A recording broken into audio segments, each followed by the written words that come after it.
अस्सलाम वालेकुम। Welcome to my YouTube channel romantic Urdu novels. कैसे हैं आप सब? उम्मीद है सब खैरियत से होंगे।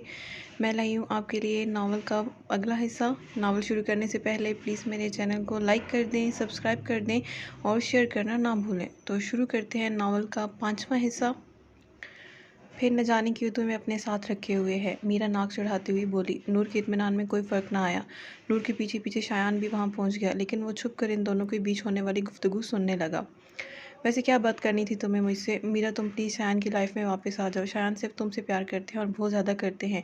मुझे फ़र्क नहीं पड़ता, ना ही मुझे यकीन है। प्लीज़ मेरा यकीन करो, शायान की खुशी तुम हो। मैं शायान की खुशियों की भीख मांगती हूँ। प्लीज़ उनके पास वापस आ जाओ। शायान शिश्ता से ये सब देख रहा था।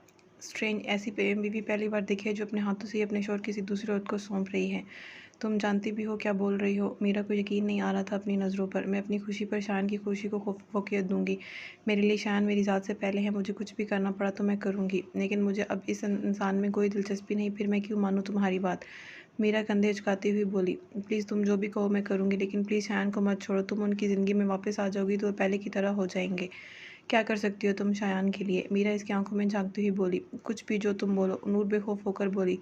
जान दे सकती हो अपनी, क्योंकि जब तक तुम जिंदा रहोगी मुझे तसल्ली नहीं होगी। शायान ने इतना वक्त तुम्हारा साथ गुजारा है, अगर इसका दिल मेरी मोहब्बत से मुनकर हो गया फिर वो तुम्हें तलाशेगा। दे सकती हूँ। नूर ने बस इतना ही कहा। वेल, मज़े की स्टोरी है। शोहर किसी के लिए मर रहा है तो बीवी इसके लिए। तुम? मीरा हैरान होती पीछे देखने लगी। नूर ने पीछे चेहरा मोड़कर देखा। शायान, तुम यहाँ कैसे आए? शायान, नूर ने ज़ेरे लब दोहराया। शायान निकल कर सामने आ गया। बिल्कुल मैं। नूर हैरत तो खौफ की मिली जुली कैफियत में इसे देखने लगी। इसी वक्त बाहर से गोलियां चलने की आवाज़ आई। ये सब क्या हो रहा है? मीरा की आवाज़ सुनाई दी। तुम बताओ, किसे बुलाया है तुमने? शायान मीरा का बाजू दबोचते हुए बोला। जंगली इंसान, छोड़ो मुझे, मैं तो खुद नहीं जानती। मीरा अपनी बाजू छुड़वाती हुई बोली। नूर, तुम यहाँ आओ। नूर, जो गोलियों की आवाज़ से सहमी खड़ी थी, शायान के पुकारने पर इसकी जानिब चलने लगी। मीरा, इस घर का कोई पिछला दरवाज़ा है? हाँ हाँ, चलो। मीरा तेजी से कदम बढ़ाने लगी। शायान नूर का हाथ पकड़े इसकी पैरवी करने लगा। तीनों जंगल में निकल आए और भागने लगे। वो लोग काफ़ी दूर निकल आए, उनकी उन्हें सड़क नज़र आने लगी। नूर रुक कर हाँफने लगी। शायान, मैं और नहीं भाग सकती। नूर, भागना पड़ेगा वरना वो लोग यहाँ पहुँच जाएंगे। शायान ने नूर का हाथ पकड़ा और चलने लगा। मीरा फुर्ती से भाग रही थी। इसे अपनी जान के लाले पड़ रहे थे। आउच! नूर की चीख निकली। क्या हुआ? शायान ने इसे मुड़कर देखा। शायान, मेरा पाँव। नूर दर्द से कराहने लगी। तुम यहाँ बैठो। नूर एक पत्थर पर बैठ गई और शायान इसका पाँव पकड़कर देखने लगा। शायान, आप रहने दें, आप जाएं, मैं बाद में आ जाऊंगी। नूर अपना पाँव इसके हाथों से पीछे करती हुई बोली। तुम पागल हो गया? मैं तुम्हें अपने साथ लेकर जाऊंगा, वरना खुद भी यहीं तुम्हारे पास साथ रहूंगा। शायान नूर के पाँव से कांटा निकालने लगा। नूर के चेहरे पर तकलीफ के आसार उभरने लगे। दुपट्टा इसका भागते हुए कहीं गिर गया था।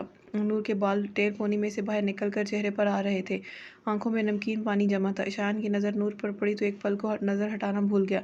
आज इसे नूर से जैसे कोई चेहरा नहीं लग रहा था, मीरा का भी नहीं। क्या हुआ शायान? नूर खौफ और तकलीफ के ज़ेर असर बोली। कुछ नहीं। शायान मुस्कुराते हुए नीचे देखने लगा। जेब से रुमाल निकालकर नूर के पाँव पर बांध दिया और खड़ा हो गया। अब? नूर इसे देखते हुए बोली। शायान लब काटते हुए नूर पर झुका और इसे अपने बाजू में उठा लिया। शायान, ये क्या? नूर इसकी हरकत पर हैरान रह गई। ये कि आप मेरी बीवी हैं, सो परेशान होने की ज़रूरत नहीं।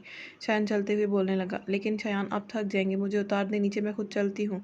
जी नहीं, अब तो ऐसे ही जाऊँगा मैं। नूर शायान के बदले बदले अंदाज पर हैरान थी। नूर के हार्ट ने बीट मिस की। शायान के इतने करीब इसने कभी सोचा भी नहीं था। नूर इसे देखने लगी। नूर, एक काम करो। जी? मेरी ग्लासेस ज़रा ऊपर करो, गिर जाएंगी। नूर ने हाथ बढ़ाकर इसके ऐनक ऊपर कर दी। शायान मुस्कुराने लगा। इसे देखकर नूर भी मुस्कुराने लगी।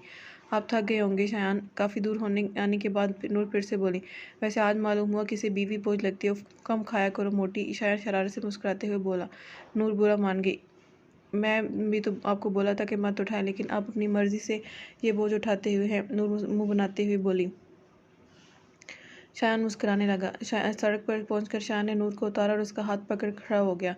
शायद चांद से लिफ्ट मिल जाए, लेकिन जैसा ये इलाका है चांसेस कम है। शायान इधर उधर देखते हुए बोला। अंधेरा बढ़ता जा रहा था, लेकिन उन्हें कोई गाड़ी नजर ना आई। मुझे लग रहा है आज रात यहाँ जानवरों के साथ ही सोना पड़ेगा। शेर लोरी सुनाएगा हमें। शायान इसे डराते हुए बोला। नूर थूक निगलती हुई बोली। शायान, यहाँ पर जानवर भी होते हैं क्या? बिल्कुल, और बहुत खौफनाक किस्म के। शायान, अब डराएं तो मत, मुझे तो आपसे इतना डर लगता है, साथ में आपको इनको भी मिला लें। नूर की बात पर शायान ये कह के बुलंद हुए। आओ इस दरख्त के साथ बैठ जाते हैं। शायान सामने वाले दरख्त की तरफ इशारा करते हुए बोला। नूर इसका हाथ थामे चलने लगी। नूर को यह एहसास बहुत अच्छा लग रहा था कि शायान इसकी परवाह कर रहा है, इसे अपने साथ रख रहा है। वो दोनों आमने सामने बैठ गए और दरख्त की ओट में। आसमान सितारों से भर चुका था। रात पूरी तरह अपने पर फैला चुकी थी। हवा चलती तो पत्तों में सरसराहट पैदा होती। वो दोनों खामोश थे। सिर्फ हवा के चलने से खामोशी में इरताश पैदा हो रहा था। नूर के बाल उड़ के इसके चेहरे पर आ रहे थे। वो दोनों इस रात से रात का हिस्सा लग रहे थे, बिल्कुल खामोश, एक दूसरे से दूर। नूर की नज़रें आसमान पर थी। आज का चांद बहुत बारीक था, शायद चांद की पहली तारीख में से कोई तारीख थी। नूर ने शायन की नज़रें खुद पर महसूस की तो इसकी जानिब देखने लगी। शायन मुस्कुराते हुए इसे देख रहा था। आपको कुछ चाहिए? तुम घर में बैठी हो क्या? अगर चाहिए भी तो कैसे दोगी? शायन मुस्कुराहट रोकते हुए बोला। ये तो है, नूर समझती हुई बोली। शुक्र है, वरना मुझे लगा था 1 घंटा लगा तुम्हें समझाना पड़ेगा। मैं बुद्धू नहीं हूँ, नूर नाक चढ़ाती हुई बोली। अच्छा फिर क्या हो? शायन को इसकी बातें लुत्फ दे रही थी। नूर अपने हाथों को देखने लगी। मरियम ऑफिस में बेहोश हो गई। इसकी एक कुलीग इसे होश में लाई। तुम ठीक हो? हाँ बेहतर हूँ। मरियम का सर अभी तक चकरा रहा था। आज इसने नाश्ता नहीं किया था, इसी वजह से बेहोश हो गई। वहाँ से गुजरते हुए अजमीर की नज़र मरियम पर पड़ी, जो सर हाथों में थामे बैठी थी। क्या हो रहा है यहाँ? वो रब से बोला। वो सर, मरियम बेहोश हो गई थी तो मैं सिर्फ मदद कर रही थी। वो घबराती हुई जल्दी जल्दी वजाहत करने लगी। ठीक है, तुम जाओ अपना काम करो। और मरियम की तरफ मुतवज्जा हुआ। आप ठीक है? मरियम ने चेहरा उठाकर इसे देखा। नकाहत के बाद बार बार इसकी आंखें बंद हो रही थी। मुझे अभी छुट्टी मिल सकती है क्या? मरियम का सांस फूल रहा था। हाँ, मुझे ठीक नहीं लग रही। वो मरियम की बात नज़रअंदाज करते हुए बोला। जी मेरी तबीयत ठीक नहीं है सुबह से। मरियम आंखें खोले रखने की कोशिश करती हुई बोली। आप ऐसा करें, मेरे साथ डॉक्टर के पास चलें। नहीं, मैं घर जाकर आराम कर लूँगी तो ठीक हो जाऊँगी। मरियम को डॉक्टर की फ़ीस की फ़िक्र थी। आप चले मेरे साथ। वो मरियम का हाथ पकड़े चलने लगा। मरियम लड़खड़ाती हुई चल रही थी। अगर वो ठीक होती तो इसे अपना हाथ ना पकड़ने देती, लेकिन आज इसे सहारे की ज़रूरत थी। अजमीर इसे एक लेडी डॉक्टर के क्लिनिक ले गया। चेकअप के बाद डॉक्टर अजमीर के सामने बैठ गई। आपकी वाइफ बहुत कमज़ोर हैं, इनकी डाइट का ख्याल रखें, इस तरह बाद में मसला होगा। अजमीर नासमझी के आलम में डॉक्टर को सुन रहा था। बाद में मतलब? आपको मालूम नहीं आपकी वाइफ प्रेग्नेंट है? जी जी मालूम है। अजमीर ने झूठ बोला। जी तो उनके खाने पीने का ख्याल रखिए, मैंने ड्रिप लगा दी है, बेहतर है। अब वो ये मेडिसिन है वो इन्हें लेनी चाहिए, आप ले जा सकते हैं इन्हें। अजमीर पैसे देकर खड़ा हो गया। शक तो इसे था, लेकिन आज डॉक्टर ने तस्दीक भी कर दी। अजमीर पुरसोच अंदाज में गाड़ी चला रहा था। Thank you sir. मरियम तो शुक्राना नज़रों से इसे देखती हुई बोली। अजमीर कुछ नहीं बोला। मरियम एक बात बताओ। थोड़ी देर गुजरने के बाद वो बोला। जी सर। मरियम इसकी जानिब मुतवज्जो हुई। तुम शादीशुदा हो? मेरे शोहर की डेथ हो गई है। मरियम खुद को संभालती हुई बोली। ओ अफसोस हुआ सुनकर, लेकिन शायद तुम्हारी शादी को ज़्यादा वक्त नहीं हुआ। जी 2 माह बाद वो इस दुनिया से चले गए थे। ठीक कहकर इसने मरियम के घर के बाहर गाड़ी रोकी।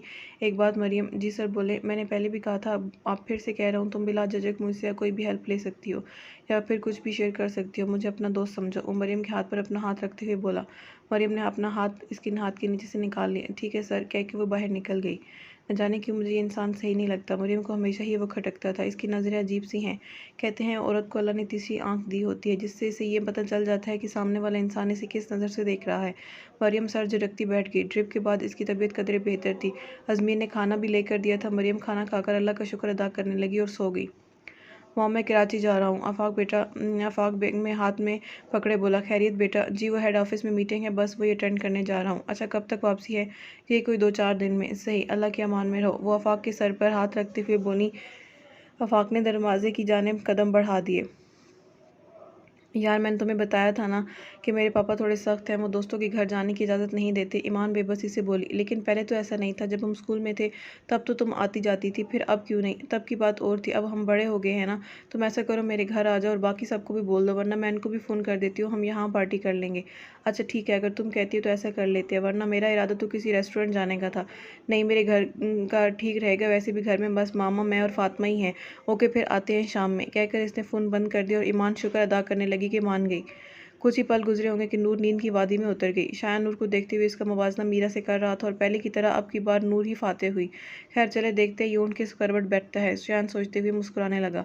आफाक ने आते ही सबसे पहले मीटिंग अटेंड की। इसके बाद आफाक और इसके ऑफिस के लोग समंदर पर चले गए। आफाक सबसे अलग थलग एक सिमत में तनहा चल रहा था। मरियम को समंदर बहुत पसंद था। उफ मरियम तुम तो मुझे छोड़ चुकी हो, लेकिन तुम्हारी यादें क्यों नहीं छोड़ रही? यह दिल आज भी चाहता है कहीं से तुम सामने आ जाओ। बस अब ये सज़ा या तो ख़त्म कर दो या फिर मुलतवी कर दो। कुछ तो रहम करो मेरे हाल पर। मुझे लगा था मैं भूल चुका हूँ तुम्हें, लेकिन तुम तो आज भी जूँ कि तुम मेरे दिल पर विराजमान हो। इंसान तो छोड़ देते हैं, लेकिन यादें उम्र भर पीछा नहीं छोड़ती। ये किसी आसेब की तरह इंसान की रूह से चिमट जाती हैं, जिनसे छुटकारा सिर्फ मौत ही दिला सकती है। सब कहते हैं शादी कर लो, लेकिन वो नहीं जानते मोहब्बत में शिर्क नहीं होता, फिर चाहे खुदा से हो या बंदे से। और जो शिर्क कर जाए समझो इसकी मोहब्बत में सदक नहीं था। अगर मोहब्बत सच्ची होती तो कभी किसी और के दर पर ना जाता। मोहब्बत तो आपको एक ही दर का मुरीद बना देती है। जहाँ से आप सारी ज़िंदगी भाग नहीं सकते। जितना इससे भागोगे इतना आपको तड़पाती है, इतना जलाती है। इश्क की आग में जलना आसान नहीं होता, पल पल सुलगना पड़ता है, दिल जलाना पड़ता है, दिन रात इस एक इंसान से वाबस्ता करने पड़ते हैं। इसके अलावा किसी और का ख्याल भी गुनाह तस्वर किया जाता है, फिर किसी और का हाथ पकड़ना तो नामुमकिनात में शुमार है, फिर जाकर आप आशिक कहलाते हैं। आज इस शेर पर भी यकीन आ गया। ये इश्क नहीं आसान, बस इतना समझ लीजिए, एक आग का दरिया है और डूब कर जाना है। पढ़ने में तो वाह वाह कहते हैं सब, लेकिन जो इस आग में जलता है इसका हाल कोई पूछ कर देखे, मुस्कुराते हुए भी अपनी दास्तान सुनाएगा तो आप रो पड़ोगे। आफाक आज बहुत दिन बाद खुद से महव गुफ्तगू था। आह मरियम, कभी तुमसे इतने गहरे मरासम थे कि ज़िंदगी में बहार थी, मगर फिर यूं सिलसिला टूटा कि बरसों दिल के आंगन में कोई मौसम नहीं उतरा। मुझको वीरान करके कहीं तो आबाद हुई होगी तुम। आफाक हंसने लगा। तुमने तो मुझे शायरी बना दिया मरियम। आफाक ने चेहरा मोड़ कर देखा। ये मेरी आंखों का धोखा था या वो सच में थी? आफाक इस लड़की की जानिब लपका, लेकिन शायद वो जा चुकी थी। मुझे लगता है आज मेरे दिमाग के साथ साथ मेरी नज़र पर भी हावी हो गई हो। आफाक खुद पर हंसता हुआ सबके साथ चला गया। मरियम को आज बेचैनी हो रही थी, इसलिए वो 10 मिनट बाद ही समंदर से वापस आ गई। हैरत है से, वरना मैं एक पहर गुजार देती और आज मेरे दिल की कैफियत क्यों अजीब सी हो गई। मरियम अपनी हालत पर हैरान थी। मरियम, मुझे आपसे कुछ बात करनी है। अजमीर इसके सामने आते हुए बोला। जी सर, बोले। मरियम काम छोड़ती इसकी जानिब मुतवज्जो हुई। अगर मैं कुछ मांगूँ तो मेरी बात मानोगी? वेल, मेरे बस में हुआ तो ज़रूर, वो ताबेदारी से बोली। फिर रहने दो, नहीं बताएं क्या काम है आपको मुझसे? मरियम इसके एहसानात में से एक एहसान उतारना चाहती थी। नहीं छोड़ो। अच्छा, आज डैड ने तुम्हें घर बुलाया, आज वो ऑफिस नहीं आई तो तुम इनसे कुछ डिस्कस करना था शायद, मुस्फरा मैडम से जो मीटिंग थी इसके मुतालिक। नूर समझती हुई इस बात में सर हिलाने लगी। ठीक है, तो किस वक्त में जाऊँ? खुद नहीं जाऊँ, मैं ले जाता हूँ। इस हालत में कहाँ बसों के धक्के खाती फिरोगी? चले ठीक है, अगर आपको जहमत ना हो तो। मरियम की तबीयत नासाज थी, जिसके बाद इसने हामी भर ली। नहीं, मुझे क्यों जहमत होगी, मैंने घर जाना है, साथ में आ जाना। वो टाइमिंग बताता हुआ अंदर कैबिन में चला गया। मरियम वापस अपनी जगह पर बैठ गई। शाम 6 बजे वो अजमीर के साथ निकल गई। आज भी अजमीर इसे सीधा ड्राइंग रूम में ले आया और खुद इसके साथ बैठ गया। मरियम इससे दूर होकर बैठ गई। सर कहाँ है? मरियम के चेहरे पर पसीने आने लगा। दिल कह रहा था कि कुछ गड़बड़ है, लेकिन अब तो वो आ चुकी थी। डैड ऊपर है, अभी आते होंगे बस। याद है मैंने सुबह तुमसे कुछ मांगा था? जी। मरियम थूक निकलती हुई बोली। मरियम, सिर्फ अपना एक दिन मुझे दे दो। वो मरियम के करीब होकर इसका हाथ पकड़ते हुए बोला।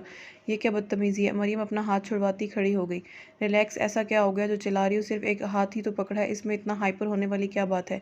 आपके लिए होगी मामूली सी बात, लेकिन मेरे लिए नहीं है। देखो मरियम, भलाई इसी में है कि चुपचाप मेरी बात मान लो। तुम्हारे आगे पीछे तो कोई है नहीं, फिर क्या मसला है? तुम्हारे साथ रहोगी तो ऐश करोगी, यूँ घुट घुट कर मरना नहीं पड़ेगा। दूसरी बात, जॉब चाहिए तो मेरी डिमांड पूरी कर दो, फिक्र मत करो, इस चीज़ के अलग से पैसे दूंगा जितने तुम बोलोगी, बस ये दूर जाने वाली बात मत करो। कहते हुए इसने मरियम को अपने हिसार में ले लिया। मरियम इस पर मुक्के बरसाने लगी, इसे खुद से परे धकेलने की कोशिश करने लगी, लेकिन इसकी गिरफ्त बहुत मजबूत थी। मुझे जो करना है वो तो मैं करूँगा ही, अगर डील कर लोगी तो तुम्हारी भलाई है। वो मरियम के बालों को छेड़ते हुए बोला। तुम्हारी डील से तो मैं मरना बेहतर समझती हूँ, छोड़ो मुझे। मरियम हंसी हो गई। या अल्लाह, प्लीज़ मेरी इज़्ज़त बचा ले, मैं मर जाऊँगी प्लीज़। मरियम दिल ही दिल में दुआ करती आसपास नज़रें दौड़ाने लगी। इसे डेकोरेशन पीस नजर आया। मरियम ने हाथ बढ़ाकर इसे उठाया और अजमीर के सर पर दे मारा। वो कराहता हुआ पीछे हटा। ब्लडी बिच, तुम्हें नहीं छोड़ूंगा। वो सर थामे मरियम को बोलने लगा। मरियम ने जल्दी से अपना बैग उठाया और बाहर भागी। अजमीर के सर से खून रसने लगा था। अगर ये डैड के पास पहुंच गई, नो, वो सोचते हुए मरियम के पीछे लपका। मरियम का चेहरा आंसू से तर था। वो भागती जा रही थी, चारों तरफ अंधेरा था, कहीं कहीं स्ट्रीट लाइट्स चल रही थी। मरियम पीछे देखे बिना भाग रही थी। इसे लगा अगर इसने पीछे देखा तो वो इसे पकड़ लेगा। मरियम के पाँव जवाब दे गए, लेकिन वो रुक नहीं सकती थी, घर भी नहीं जा सकती थी कि वो सबसे पहले घर ही चेक करेगा। वो नंगे पाँव भाग रही थी, ना इसे जूतों का होश था ना ही दुपट्टे का। इसी दौरान मरियम एक चौड़े सीने से टकराई और डर कर 2 कदम पीछे हुए। इसे लगा अजमीर इस तक पहुंच गया, लेकिन सामने मौजूद चेहरे को पहचानने में इसे एक पल भी ना लगा। आफाक। मरियम के आंसू में मजीद रवानी आ गई। दूसरी जानिब आफाक शिश्ता से इसे इस हाल में देख रहा था। मरियम, ये सब क्या है? वो परेशानी से बोला। बस इतना कहने की देर थी, मरियम इसके सीने से लग गई। आफाक, प्लीज़ मुझे ले जाओ, वो मेरे पीछे है, वो कभी भी मुझे यहाँ पहुँच जाएगा। प्लीज़ मुझे इस गलीज इंसान से दूर ले जाओ। मरियम तेज़ी से बोल रही थी। 1 मिनट, मुझे बताओ तो हुआ क्या है? आफाक इसे खुद से अलग करते हुए बोला। अभी तो मुझे ले जाओ इस जगह से और छुपा दो ताकि वो मुझे ढूंढ ना सके, प्लीज़ आफाक। मरियम ने इसके सामने हाथ जोड़ दिए। अच्छा, तुम फिक्र मत करो, हम चलते हैं यहाँ से। आफाक इसका हाथ पकड़े चलने लगा। मरियम डरी सहमी सी इसके कदम के साथ कदम मिलाने लगी। आफाक ने कैब रोकी और दोनों इसमें बैठ गए।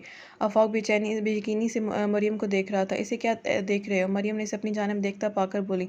मुझे यकीन नहीं आ रहा तुम मेरे सामने हो। मरियम तल्खी से मुस्कुराई।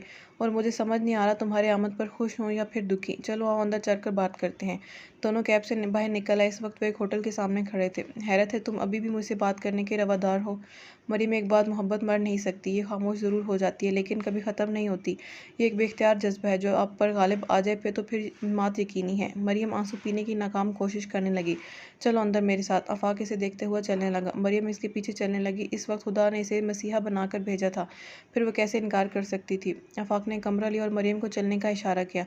अब बताओ क्या था वो सब। आफाक इसे पानी का गिलास पकड़ाते हुए बोला। मरियम ने एक ही सांस में सारा ख़त्म कर लिया। मज़ीद चाहिए? मरियम ने नफ़ी में सर हिलाया। आफाक, वो मेरे बॉस का बेटा था जो मेरे पीछे था। अच्छा, लेकिन क्यों पड़ा था तुम्हारे पीछे? मरियम के गले में आंसुओं का फंदा अटक गया। मरियम बोलो। काफ़ी देर गुजरने के बाद भी जब मरियम कुछ ना बोली तो आफाक बोला। आफाक, वो मेरे साथ ज़बरदस्ती करने की कोशिश कर रहा था। मरियम का झुका सर मज़ीद झुक गया। आंसू बाढ़ तोड़कर निकल आए। आफाक ने गुस्से से मुट्ठियाँ भींच लीं। तुम मुझे वही बताती, मैं देखता इसे कैसे तुम्हें हाथ भी लगाता। मैं नहीं चाहती मेरी वजह से तुम किसी मुसीबत में फंस जाओ। तुमने मुझे इस दरिंदे से बचा लिया, मेरे लिए इतना ही बहुत है। तुम आराम करो, थक गई हो। आफाक कहते हुए खड़ा हो गया। मरियम ने भीगा चेहरा उठाकर इसे देखा। वो जो इससे मोहब्बत करता था नज़र भर कर देखा भी नहीं मरियम को। मैं सुबह आऊँगा, बाकी बातें बाद में, अभी तुम आराम करो, वो कहता हुआ बाहर निकल गया। मरियम मायूसी से दरवाजे को तकने लगी। आफाक के अपने दिल की दुनिया में हलचल मच गई थी। यूँ मरियम का अचानक सामने आना, वो भी इस हाल में। इसके जहन में हज़ारों सवाल थे जिनके जवाब वो सुनना चाहता था, लेकिन मरियम की हालत देखते हुए इनसे इंतज़ार करना बेहतर लगा। कुछ ज़ख्म बरसों बाद भी नहीं भर पाते, हमेशा हरे रहते हैं। एक हवा का झोंका भी छूकर गुजरे तो रसने लगते हैं। लोगों को अब क्या समझाएं कि वक्त का हर दर्द का मरहम नहीं होता। सब कुछ फिल्म की मानंद आफाक के सामने चलने लगा। वो खुद को पुरसकून करता होटल पहुंचा और पानी के साथ नींद की गोलियां लेकर सो गया। नींद तो मरियम की आंखों से कोसों दूर थी। वो घुटनों पर सर रखे बैठी थी। ये दुनिया बहुत जालिम है। इंसान की शक्ल में वहशी जानवर मख्फी हैं। मैं क्यों पहले ही इसका वो रूप न देख पाई। हमदर्दी जताकर एतबार हासिल कर रहा था और मैं एक बार फिर से बेवकूफ़ बन गई। बिलाशुबा लोग अच्छे होते हैं लेकिन सिर्फ अपने मतलब की हद तक। मतलब बहुत अहमियत रखता है। जहाँ मतलब पूरा हो जाए वहाँ रिश्ता ख़त्म हो जाता है। अल्लाह पाक आपका बहुत बहुत शुक्रिया। आपने मेरी इज़्ज़त और नामूस की हिफाजत की, वरना वो दरिंदा तो मुझे ज़ख्मी करके छोड़ता। मैं पहले ज़ख्मी हुई, रूह को नहीं भर सकी, तो अब ये नए ज़ख्म कौन भरता। मरियम उन्हें सोचों में कर कब नींद की आगोश में चली गई, इसे मालूम ही ना हुआ। सूरज की किरणें इन पर पड़ी तो नूर किस्मत आई। पाँव का दर्द महसूस हुआ तो फ़ौरन आंखें खोल दी। इसके पाँव में सूजन हो गई थी। नूर के चेहरे पर तकलीफ़ की लकीरें उभरी। पाँव से होते हुए इसकी नज़र शान पर पड़ी जो हाथों का तकिया बनाए बेखबर सो रहा था। नूर इसके पास जाने की कसरत कर ही रही थी कि शान बोल पड़ा। यार नूर, पर्दे तो आगे कर दो, धूप आ रही है। नूर मुस्कुराती उसके सामने जा बैठी। शान, यहाँ पर्दे कैसे लाऊं मैं? नूर की आवाज़। शान आंखें खोलने लगा। जमाई रोकते हुए जब दिमाग ने काम किया तो अंदाज़ा हुआ कि वो दोनों घर में मौजूद ही नहीं है। ओह हाँ, मुझे ख्याल ही नहीं रहा। शान टेक लगाते हुए बोला। अच्छा ये बताओ, रात में कितने चूहे और छिपकलियाँ तुम्हारे ऊपर आई? छी शायन, मुझे बहुत बुरी लगती हैं छिपकलियाँ। नूर मुंह बिगाड़ती हुई बोली। शायन हंसने लगा। तो मैं कौन सा खाने को कह रहा हूँ? अब बताएं ज़रा, आप पर कोई सांप नहीं आया? नहीं, मेरी तो अपनी जगह है, दोस्ती है सबसे। शायन इसकी नाक दबाते हुए बोला। दोस्ती किस तरह? नूर सोच में पड़ गई। अभी अगर मैं इनको बुलाऊंगा तो वो तुम्हें तंग करने के लिए आ जाएंगे। मैं तो अभी बात भी कर लेता हूँ इनसे। सच में शायान? नूर राजदारी से बोली। बिल्कुल। शायान निचला लब दबाई मुस्कुराहट रोकने की कोशिश करने लगा। नूर थूक निगलने लगी। आप इनको नहीं बुलाएंगे ना? अगर तुम मेरी सारी बातें मानोगी फिर। ओके, आपकी हर बात मानूंगी, लेकिन आप अपने इन अजीब अजीब दोस्तों को मत बुलाइएगा। नूर नाक चढ़ाती बोलने लगी। ओके, नहीं बुलाता। शायन खड़ा होता हुआ बोला। आओ चलें। शायन ने नूर के सामने अपनी हथेली फैलाई। नूर ने मुस्कुराते हुए अपना हाथ शायन के हाथ में दे दिया और खड़ी हो गई। अब वो दोनों रोड पर चलने लगे, लेकिन किसी लिफ्ट के इंतजार में। लेकिन जिस तरह का ये इलाका था, लिफ्ट मिलना नामुमकिन था, इसलिए जैसे ही सिग्नल आए शायन ने अपने एक दोस्त को मैसेज कर दिया कि वो यहाँ पहुँच जाए। नूर, कुछ देर और चलते रहना है, तब तक मेरा दोस्त आ जाएगा। शायन ने इसे आगाह करने लगा, लेकिन जैसे ही उन्होंने कुछ फासला तय किया, सामने मीरा खड़ी थी और साथ में 3-4 नकाबपोश आदमी। शायान ने नूर के हाथ पर अपनी गिरफ्त मजबूत कर ली। इससे पहले वो दोनों भागते उन्होंने नूर और शायान को घेरा लिया। डोंट मूव शायान, वरना ये लोग नूर को इस दुनिया से भेजने में एक सेकंड भी नहीं लगाएंगे। मीरा इसके रूबरू आती हुई बोली। तुम जैसी घटिया लड़की से यही तवक्को की जा सकती है। शायान हकारत से बोला। नूर सहमी हुई शायान के पहलू में खड़ी थी। तुम्हारी ये बेवकूफ़ बीवी मेरे पास आई ताकि मैं तुम्हारे पास वापस आ जाऊँ। मीरा ने कहकर लगाया। पागल लड़की, तुम्हें अंदाज़ा नहीं है मैं कौन हूँ। मेरे एक इशारे पर यहाँ लाइन्स लग जाएंगी और तुम्हें लगता है कि मैं इस इंसान के पीछे खुद को जलील करूँगी? Not at all. अच्छे से जानता हूँ तुम्हें सिर्फ मेरे पैसे और मेरी पर्सनैलिटी से प्यार था, और जब तुमने देखा कि मैं तुम्हारे इशारों पर नहीं चल रहा तो तुमने अपना रास्ता बदल लिया। बिल्कुल, तुम्हारी यही चीज़ तो मुझे सबसे ज़्यादा पसंद थी। बहुत इंटेलिजेंट हो ना, कि बल्कि पाकिस्तान जाकर सब वेस्ट करने लगे हो। मीरा इसके चेहरे पर हाथ फेरती हुई बोली। शायन ने इसका हाथ झटक दिया। तुम्हारी बीवी से प्यार करने लगे हो ना? Keep the gun on her. Meera के कहने की देर थी, नूर पर उन्होंने बंदूक तान ली। नूर की आंखों से आंसू बहने लगे। नो, शायान इसे अपने पीछे करते हुए बोला, तुम्हारी दुश्मनी मुझसे है तो नूर को अपने अदाब से महफूज रखो।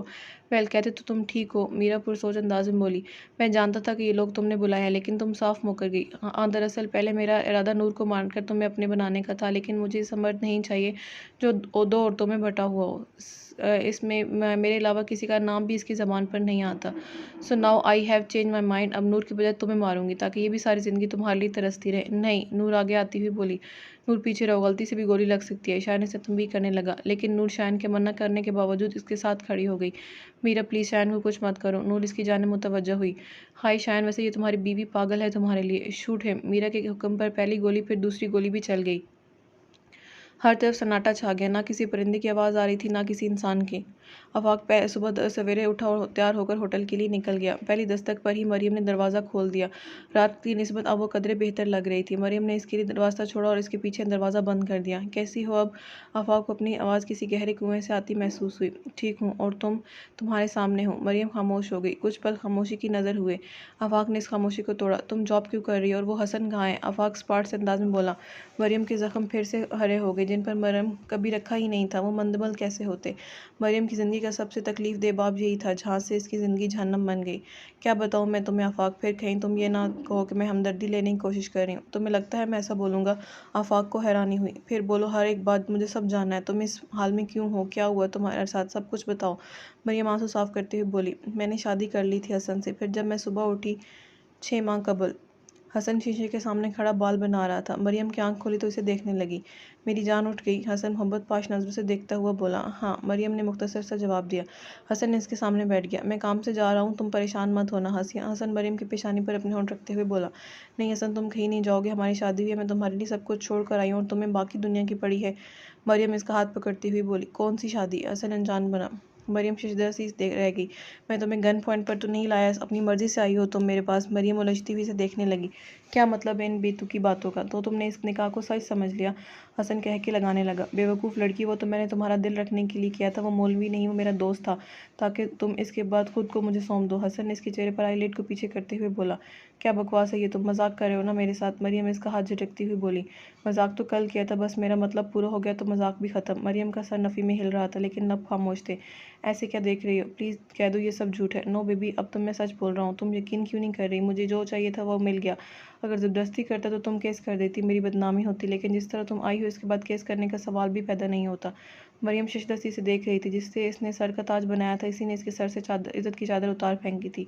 औरत इसके बगैर कंगाल हो जाती है। वो भी लड़ चुकी थी, लेकिन दिल अभी भी मानने पर तैयार ना था। हसन, ये सब? मरियम के आंसू ने बाकी बात अधूरी रहने दी। उफ मेरी जान, तुम्हें याद है मैं 6 माह से तुम्हारे आगे पीछे घूम रहा था, लेकिन तुम मगरूर बनी घास मुझे नहीं डालती थी।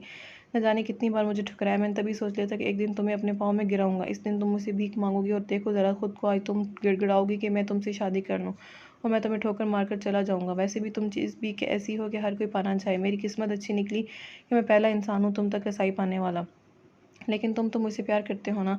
प्यार माई फुट, एक ऐसी लड़की से प्यार जो किसी की मंगेतर है। तुम्हारी अकल भी इतनी नाकिस थी, ये भी ना समझ सकी कि मैं कभी भी कोई मर्द किसी ऐसी औरत का इंतखाब नहीं करना चाहता जो किसी दूसरे मर्द से मंसूब हो। मेरी अकल पर पत्थर नहीं पड़े थे जो तुम जैसी आवारा लड़की को अपने घर की इज्जत बनाता। मरियम को ये गाली किसी तमाचे की तरह लगी।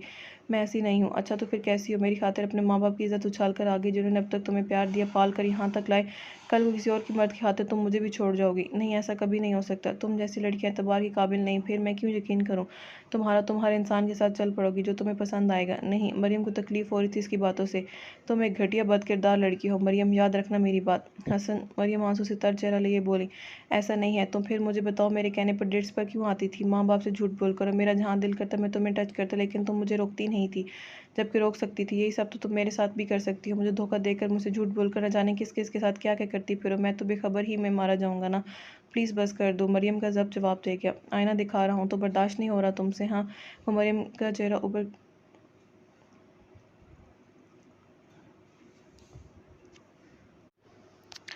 हसन, मैं कहाँ जाऊँगी? प्लीज़ ये मत करो मेरे साथ, मुझे अपना नाम तो दे दो, जहाँ मर्ज़ी जाओ, दुनिया बहुत बड़ी है। और रही बात नाम की, तो किसी भी इंसान से कहना तुम्हें मिल जाएगा, ये तो कोई मसला नहीं है।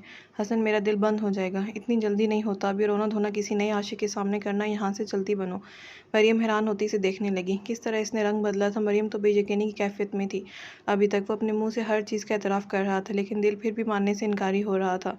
ऐसे मत देखो, मुझे कोई फ़र्क नहीं पड़ने वाला। हसन प्लीज़, ओ प्लीज़, मुझे कोई फ़ज़ूल बकवास नहीं सुननी, इसलिए अपना सामान उठाओ और निकलो यहाँ से। मरियम बेदिली से अपना बैग उठाने लगी। एक काम कर सकता हूँ मैं तुम्हारे लिए? क्या? मरियम बिना मुड़े बोली, तुम्हें स्टेशन पर छोड़ सकता हूँ, क्योंकि घर तो तुम जाओगी नहीं। ठीक है। चूँकि मरियम नहीं जानती थी वो कहाँ है, इसलिए इसने हामी भर ली। बदले में कुछ मिलेगा? सब कुछ तो ले चुकी हो, अब क्या बाकी है मेरे पास जो लेना चाहते हो? मरियम हलक के बल चिल्लाई। हसन कंधे झुकाता बाहर निकल चल दिया। जिस हसन, तुम्हें मुझ पर तरस भी नहीं आ रहा? मरियम से देखने लगी। वो ड्राइविंग कर रहा था। नजरें हनूज सड़क पर जमाए बोला, बिल्कुल भी नहीं। मरियम सर भर कर रह गई। यकीन नहीं आ रहा ये तुम हो? अच्छे से देख लो, ताकि जब अगली बार मैंने तो पहचानने में दिक्कत ना हो। हसन, चाहे तो मुझे अपने घर में मुलाजमा रख लो, लेकिन मुझसे निकाह कर लो। मैं किसी से कुछ नहीं कहूँगी, एक लफ्ज़ भी नहीं। लेकिन प्लीज़ ये मत करो मेरे साथ, मुझे और मेरी मोहब्बत को सबके सामने रुस्वा मत करो।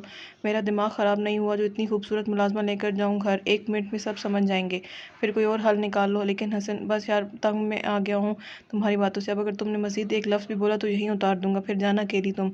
मरियम ने कर्ब से आंखें मीच लीं। इस वक्त वो बेहोश हो चुका था। अपनी हिवस मिटाने के लिए इसने मरियम की कुर्बानी दी। वह ऐसी मोहब्बत थी तुम्हारी। मरियम दिल में सोचती हुई तल्खी से बोली, जाओ, तुम्हारी मंजिल तुम्हारा इंतजार कर रही है। हसन स्टेशन की सामने गाड़ी रोकते हुए बोला, और हाँ, कुछ पैसे तुम्हारे बैग में रख लिए थे मैंने, मेरी तरफ से तोहफा समझ लेना। हसन इसका मुंह थपथपाते हुए बोला। मरियम ने गुस्से से इसका हाथ झटका और बाहर निकल गई।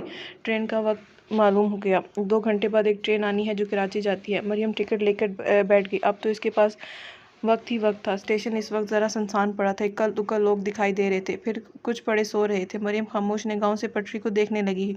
हवा के झोंके इसके बाल मुंतशिर करने लगे। मरियम में इतनी सख्त भी ना रही कि इन बालों को पीछे कर ले। चेहरे पर बेबसी सजाए वो तहत नज़र वीरान जगह देख रही थी। वो भी तो ऐसे ही वीरान हो गई थी, इसकी दुनिया भी उजड़ गई थी। वो आखिर मृत भी एक ऐसा तमाचा मारा ज़िंदगी ने इसके मुँह पर कि वो लड़खड़ाई और ऐसे गड़े में फिसली कि सारी ज़िंदगी भी कोशिश करती तो बाहर ना निकल पाती। आंसू लड़ी की सूरत में फिर से बहने लगे। मामा, पापा, प्लीज़ मुझे माफ़ कर दे, मैं तो आपके पास भी नहीं आ सकती। ना जाने मैं कैसे इसके प्यार में इतनी अंधी हो गई कि अपनी बर्बादी भी ना देख सकी। हाय, मैं कैसे ज़िंदा रहूँगी? प्लीज़ मुझे ले जाएं, मुझे ढूंढ लें पापा। आपको मरियम के टुकड़े टुकड़े कर दिए इस बेगैरत इंसान ने। मरियम का चेहरा सुर्ख हो गया। दिल तो कर रहा था हसन को जान से मार दे। कितने आराम से इसने कह दिया कि मोहब्बत नहीं थी। मोहब्बत नहीं थी तो फिर क्या था वो सब? वो हाथों में चेहरा छुपाए रोने लगी। मरियम के आसपास कोई ना था, इसलिए वो खुद कलामी कर रही थी। हसन, तुम मर जाओ, बर्बाद हो जाओ, अल्लाह तुमसे बदला ले। जो तुमने मेरा और मेरी मोहब्बत का मजाक बनाया, तुम्हें अल्लाह पूछे, धोखेबाज इंसान। या अल्लाह, मैं कहाँ जाऊँ? ना इज्जत रही, ना सर पर छत। मैं तो लुट गई, सब कुछ छीन लिया इसने मेरा। ना कोई रिश्ता है, ना कोई दोस्त। ऐसे दुराई पर लाकर खड़ा कर दिया मुझे ज़िंदगी ने। मुझे नहीं मालूम था कि मोहब्बत करने की इतनी बड़ी सज़ा मिलती है। वो कैसे कर सकता है मेरे साथ ऐसा?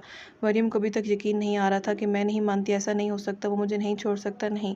मरियम नफ़ी में सर हिलाती हुई बोल रही थी। लेकिन मरियम, गलती तुम्हारी ही है, मेरी मेरी कैसे हो सकती है? तुमने अपने मामा पापा को तकलीफ़ दी, उन्हें रोता छोड़ कर आई हो। इनकी इज़्ज़त की धज्जियां उड़ाकर तुमने क्या सोचा कि तुम मोतबर ठहराई जाओगी? मरियम खामोश हो गई। ये मोहब्बत नहीं होती। मोहब्बत जिस्म से नहीं, रूह से की जाती है। मोहब्बत तो ये होती है कि महबूब इन सामने हो और आप इसे नज़र उठा कर भी ना देखें, कहीं वो बदनाम ना हो जाए। अदब पहला करीना है इश्क के करीनों में। आशिक कभी अपने महबूब को रुस्वा नहीं करता। तुम कैसे कह सकती हो कि ये मोहब्बत थी? वो तुम्हारे पास आता तो मैं इजाज़त देती थी, वरना किसी मर्द में इतनी मजाल नहीं कि औरत की इजाज़त के बगैर इससे मोहब्बत भी कर सके। आज मरियम खामोश थी और इसका ज़मीर इसे आईना दिखा रहा था। इसके नाम नहाद मोहब्बत का, जिस ज़मीर को वो आज तक सुलाती आई थी। मुझे पहले क्यों नहीं ये सब नज़र आया? मुसलसल रोने के बायस मरियम की आंखों में सूजन हो गई। चेहरा मुरझाया हुआ था। इसे मालूम ही नहीं हुआ कब 2 घंटे बीत गए और ट्रेन आ गई। मरियम मरे मरे कदम उठाती ट्रेन में जा बैठी। असल सफ़र तो शायद अब शुरू हुआ था। मरियम के साथ साथ आफाक भी रो रहा था। आफाक, मुझे तो चारों जानब से शिकस्त हुई, ना फैमिली रही, ना मोहब्बत।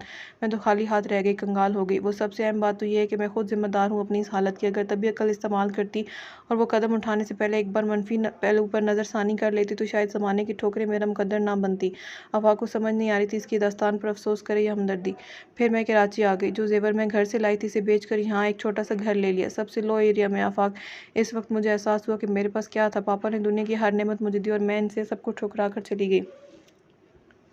कुछ पैसे जो हसन ने दिए और कुछ घर खरीदने के बाद जो रकम मेरे पास बची, इस पर मैं अपना गुजर बसर करने लगी। और तुम यकीन नहीं करोगे आफाक, मैंने ऐसे भी दिन देखे हैं जब जेब में एक ठेला नहीं था और पेट खाली था। मैं अपनी ज़िंदगी का ये वक्त कभी नहीं भूल सकती, शायद ये भुलाए जाने के काबिल भी नहीं। तुम्हें मालूम है, आज मुझे अल्लाह की दी हुई हर चीज़ की कदर आ गई, फिर चाहे वो रिस्क हो या रिश्ते।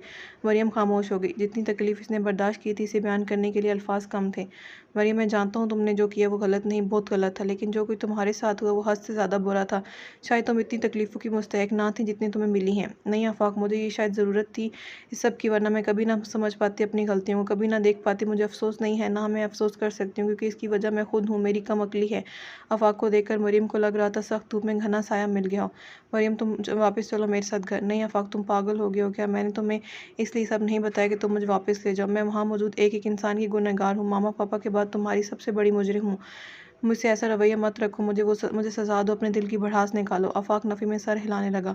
मरियम, मुझे लगा था मैं तुमसे नफरत करने लगा हूँ, लेकिन आज मुझे तुमसे दोबारा मोहब्बत हो गई है। मरियम हैरत से इसे तकने लगी। आखिर किस मिट्टी का बना था वो शख्स जो इतना सब होने के बावजूद इसके साथ खड़ा था? तुम्हें तो मुझ जैसी लड़की को ठोकर मारकर जाना चाहिए। अगर इसका इल्म ना होता तो शायद ऐसा ही करता, लेकिन अब मुमकिन नहीं तुम्हें इस हाल में छोड़कर जाना। आफाक, तुम समझ नहीं रहे हो, मैं वापस नहीं जा सकती। हसन ने मुझे किसी से नज़रें मिलाने के काबिल नहीं छोड़ा। मरियम, तुम यहाँ तनहा सर्वाइव नहीं कर सकती। मैं तनहा नहीं हूँ, मेरे साथ है कोई। कौन? मरियम इधर उधर देखने लगी। मैं घर जाकर तुम्हें अपनी रिपोर्ट्स दिखा दूंगी, फिर तुम्हें मालूम हो जाएगा। ओह, आफाक समझ गया। कोई फ़र्क नहीं पड़ता, तुम बस वापस चल रही हो तो मतलब फ़ाइनल है। आफाक हतमी अंदाज में बोला। आफाक, मैं अपनी ज़िंदगी शुरू कर चुकी हूँ, वापसी के दरवाजे ताय हयात मुझ पर बंद हैं। मुझे किसी आजमाइश में मत डालो, मैं बर्दाश्त नहीं कर सकूँगी। मरियम चेहरा हाथों में छुपाए ज़ारों के दार रोने लगी। आफाक ने इसे रोने दिया ताकि इसका दिल हल्का हो जाए। इसकी अपनी आंखें भी बरस रही थीं। खूबसूरत चेहरों के पीछे नहीं, सच्ची मोहब्बत के पीछे भागें। चेहरे तो बहुत मिल जाएंगे, लेकिन मोहब्बत नहीं मिलेगी।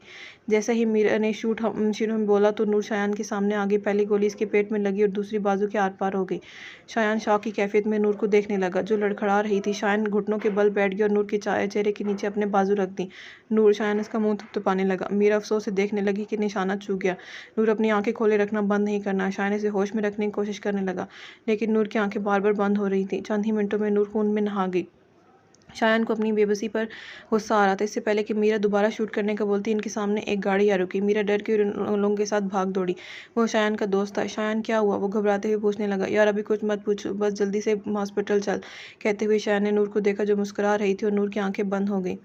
शायान ने इसे उठाकर गाड़ी में लटाया और दोस्त को फुल स्पीड पर ड्राइव करने की हदायत दी। नो नूर, तुम ऐसे नहीं जा सकती। शायान की आंखों से आंसू निकलकर नूर के चेहरे पर गिरे, लेकिन वो तो दुनिया जहान से बेखबर थी। प्लीज़ ड्राइव फास्ट, शायान फिक्रमंदी से बोला। पी, तुम कुछ दिन यहाँ होटल में रहो जब तक मैं कराची में हूँ, और तुम्हें कोई ज़रूरत नहीं है ऐसी घटिया जगह पर जॉब करने की। इसके बारे में हम बाद में बात करेंगे। आफा कहते हुए खड़ा हो गया। एक और बात। मरियम ने चेहरा उठाकर इसे देखा। तुम्हें किसी भी चीज़ की ज़रूरत हुई तो मुझे फ़ोन कर लेना, अपना नंबर मैं लिख कर जा रहा हूँ, और अगर तुमने मुझे नहीं बताया तो मैं नाराज़ हो जाऊँगा तुमसे। मरियम आंखों में नमी लिए इस बात में सर हिलाने लगी। आफाक दरवाज़ा बंद करता बाहर निकल आया। मरियम को समझ नहीं आ रहा था अब क्या करे। वो वापस नहीं जा सकती थी, लेकिन दिल तो चाहता था वापस जाने को। मामा पापा, मुजीब, ईमान, फातिमा सब कितने याद आते थे। ये तो वही जानती थी, पता नहीं ज़िंदगी मुझे मौका देगी भी या नहीं आप लोगों को दोबारा देखने का। या अल्लाह प्लीज़ मेरे लिए आसानी कर दे, मैं मज़ीद तकलीफ़ बर्दाश्त नहीं कर सकती, मुझ में हिम्मत नहीं रही अब। आफाक ने सही कहा था, इस माशरे में औरत के मर्द के सहारे के बगैर नहीं रह सकती, लेकिन मैं तो इस काबिल नहीं हूँ कि मुझे कोई सहारा दे। कोई पागल ही होगा जो मुझे पनाह देगा। हसन, काश तुम ऐसा ना करते, मुझे नफ़रत महसूस होती है तुमसे। मरियम हकारत से सोचने लगी। तुम्हें कभी मेरी याद नहीं आई? आती भी क्यों?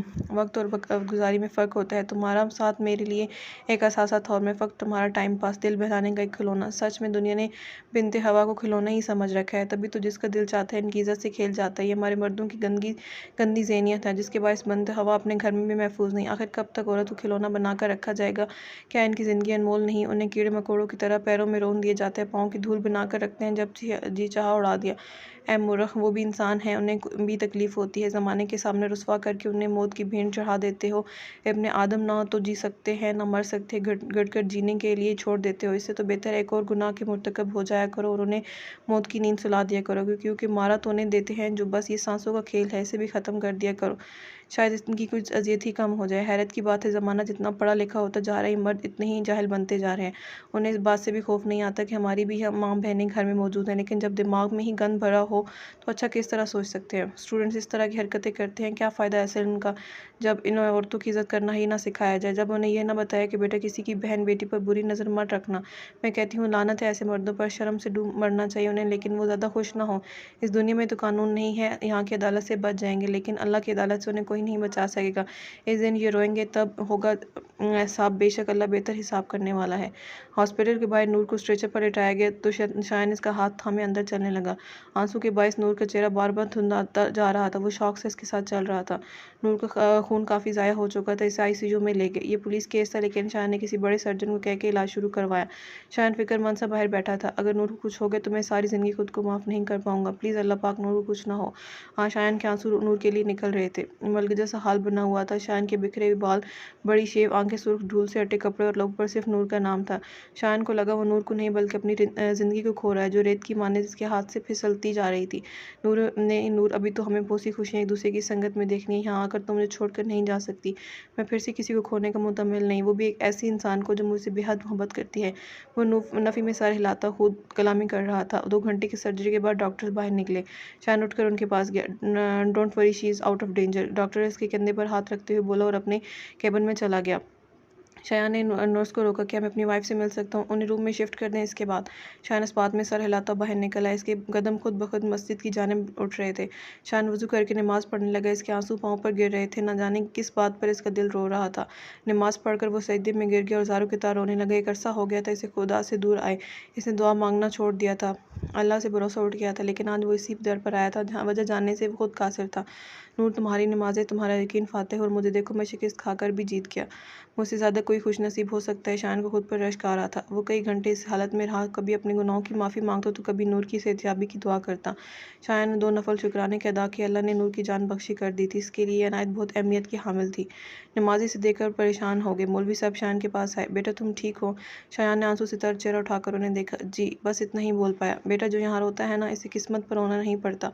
मुस्कुराते हुए बोले, बहुत अच्छी बात है, तुम दुनिया की बजाय अल्लाह के सामने रो रहे हो, क्योंकि अल्लाह ही हकदार है दिल का हाल इसी से बयान किया जाए। मालूम है वो तो शायरक से भी ज़्यादा करीब है, सब देखता जानता है, लेकिन फिर भी जब बंदा इसे कहता है तो वो सुनता है, क्योंकि वही सामने है और वो सुनना चाहता है। वो तो कहता है, बंदे मुझसे कि ये तुम हमारी कम अकली है जो हम ऐसे सहारों के पीछे भागते हैं और जो हमें फ़ायदा नहीं दे सकता, और अल्लाह का सहारा नहीं लेते जिसके हाथ में हर चीज़ है। शायन खामोशी से इनकी बातें सुन रहा था। दिल की बातें चुपके चुपके अल्लाह से कर लिया करो, कभी सुकून की तलाश में नहीं निकलोगे। शायन इस बात में सर हिलाने लगा। इसे नूर को ख्याल है, शुक्रिया मौलवी साहब, मैं चलता हूँ। वो मुसाफिर करते बाहर निकल आया। दिल के दाग धुल चुके थे। शायन पुरसकून सा नूर के कमरे में आया। नर्स इसे सूप पिला रही थी। दरवाज़ा खुलने की आवाज़ पर नूर ने चेहरा मोड़कर देखा और शायन को देखती मुस्कुराने लगी। शायन नर मुस्कुराहट लिए इसके पास चला आया। कैसी हो नूर? ठीक हूँ मैं, नूर से देखती हुई बोली। झूठ बोल रही हो ना? नूर हैरान हुई। नहीं, नूर को देखो ज़रा, कहाँ से ठीक लग रही है। मॉम को मालूम हुआ तो मुझे घर से बाहर निकाल देंगी।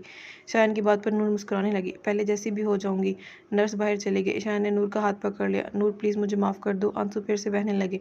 शायन आप माफ़ी क्यों मांग रही है? नूर शिश्ता सी इसे देखने लगी। क्योंकि मैंने तुम्हें बहुत तकलीफ़ दी है, मेरे बायस बहुत दुख तुमने बर्दाश्त कर, मैं सोचे बिना वो सब करता रहा। प्लीज़ मुझे माफ़ कर दो।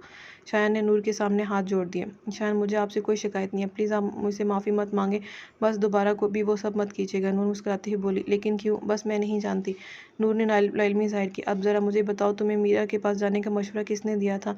शायन खफगी से देखते हुए बोला, आप खुश नहीं थे और आपको इस हाल में देखना मेरे बस में नहीं था, इसलिए मैंने वो फैसला किया, लेकिन सब खराब हो गया। एक लगाऊंगा ख़राब हो गया। शायन गुस्से से ज़ेरे लब बड़बड़ाते हुए बोला, अभी भी लगाएंगे? नूर मनमुनाई, नहीं, अब वो सब नहीं करूँगा, अब कुछ और करूँगा। कुछ और मतलब? तुम बुद्धू ही रहोगी। तुम्हें अंदाज़ा भी है मीरा किस वक्त 2 लड़कों के साथ अफेयर चल रहे हैं और तुम इसे मेरे साथ बांधने चली थी? नूर हैरान हुई, मुझे तो इल्म ही नहीं था। अब तो इल्म हो गया ना, बस अब कोई बात नहीं। क्यों? वैसे नूर, मुझे हंसी आ रही है सोचकर कि तुम्हारा क्या बनेगा। शायन मुस्कुराते हुए बोला, क्या मतलब? नूर नासमझी से देखते हुए बोली। शायन ने दोनों हाथों में नूर का चेहरा थामा, इसके चेहरे पर झुका और इसकी रोशन पेशानी पर अपने होंठ रख दिए। नूर के हार्ट ने एक बीट मिस की। जब तुम मेरा ये रूप देखोगी। शायन शरारती मुस्कुराहट लिए बोला। नूर ब्लश करने लगी। एक बात बोलूं? शायन इसके सामने बैठते हुए बोले, ये जगह तो ऐसी नहीं है, लेकिन फिर भी मैं कहना चाहता हूँ, तुम मेरे लिए नागुज़ीर हो। इन चंद घंटों में मुझे लगा मैंने खुद को खो दिया है। मैं नहीं जानता कब हुआ ये सब, लेकिन मैं खुश हूँ नूर कि अल्लाह ने मुझे तुम जैसी बीवी दी। मैं मोमबत्ती लेकर भी दुबई की सड़कों पर ढूंढूंगा ना, तुम्हें जैसी आदि भी नहीं मिलेगी। शायन मुस्कुराते हुए कहने लगा। नूर मसरूर से मुस्कुराने लगी। एक बात बताओ, तुमने मुझे गोली क्यों नहीं लगने दी? शायन, मैं अपने साथ अपने आप को मौत के मुंह में नहीं डाल सकती थी। मैं खुद तो मौत के गले लगा सकती हूँ, लेकिन आपको कुछ नहीं होने दे सकती। इतना प्यार करती हो मुझसे। शान को खुद पर रश्क होने आने लगा। अगर इसे प्यार कहते हैं तो हाँ, मैं आपसे बेतहाशा प्यार करती हूँ, इतना कि तुम बिन जीना मुमकिन नहीं। आई लव यू नूर, शान नूर की आंखों में देखते हुए बोला। नूर के संगे मरमर जैसे हाथ अब तक शान के हाथ में थे। शान, मुझे लग रहा है आप में किसी और की रूह आ गई है। नूर शरारत से बोली। अभी तुम बेगम ठीक हो जाए, आप फिर पता चलेगा। शान इसके नाक दबाते हुए बोला। आप ये बताओ मॉम को क्या बोलूँ? अगर उन्हें सब पता बताया तो मेरा तो घर में दाखिला ममनू करार दिया जाएगा। कोई बात नहीं, आपकी एंट्री मैं करवा दूंगी। नूर मुस्कुराती हुई बोली। अच्छा ऐसा करो, तुम आराम करो, मैं भी आता हूँ, मेडिसिन वगैरह लेनी है, थोड़ी सी नरमी भी ले आइएगा। नूर शरारत से बोली। हाँ, तुम्हें तो बोलना भी आ गया भीगी बिल्ली। शायान लुकमा देते हुए बाहर निकल गया। नूर ने सुकून से आंखें बंद कर ली। आफाक बार बार नूर का नंबर ट्राई कर रहा था लेकिन नाकामी हो रही थी। तो ये था हमारा आज का नावल। उम्मीद है आपको पसंद आया होगा, अच्छा लगा होगा। मेरे चैनल को लाइक कर दें, सब्सक्राइब कर दें और शेयर करना ना भूलें। जल्दी हाजिर होंगे नावल के आखिरी हिस्से के साथ। तब तक के लिए अपना बहुत सारा ख्याल रखिएगा। अल्लाह हाफिज़।